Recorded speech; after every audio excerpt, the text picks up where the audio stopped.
Hi everyone, hope you're doing well. So I'm going to do a short review here about pensions because I've not done one for a little while. So we'll get started. It's not financial advice, but it's just something you might think about that you might not have come across before. If you have, that's great. But you might pick other things up that you haven't thought about, even if you've done some of the main points. Right. So with in the UK, most people, obviously, if you've worked enough years, and you've paid in your national insurance, etc. You'll be eligible for state pension when you retire, but obviously that's quite late on. I think it's 67, and increasing. So for most people that's quite late on, I would say.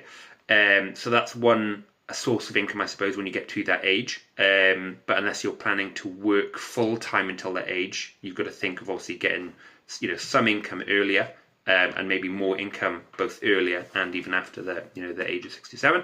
So something that the government brought in was mandatory. I suppose you can opt out of it, but it's like a mandatory contributions that you're doing as an employee. So basically, after tax, you're paying 4% of your income.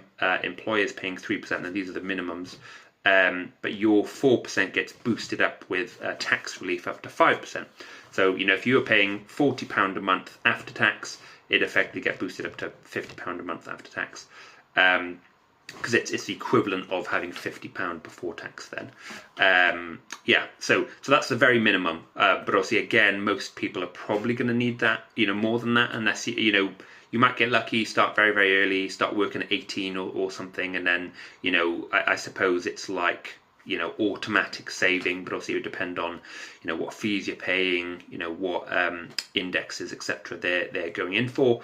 But, ideally you'd have something on top of that. So there's a few options. So obviously you could just, manually pay in more money to that same scheme if you're keen to keep it all in the same scheme. Say if you're with your employer, is with Legal and General or what have you, then obviously you can just boost that up. So say if you wanted £100 to go in there, you could, get your £40 plus tax relief that you're already getting and just put an additional £40 per month plus tax relief.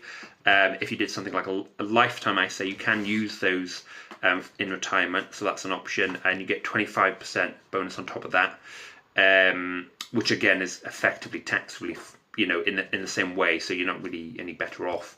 I suppose you might have more control about what pots you choose, depending on who provides the pension, so that's another option. And just a general, I wouldn't say cash ISA ideally, but a general ISA, so lifetime ISA is one, but also if you had stocks and shares ISA, that's another flexible income you can take before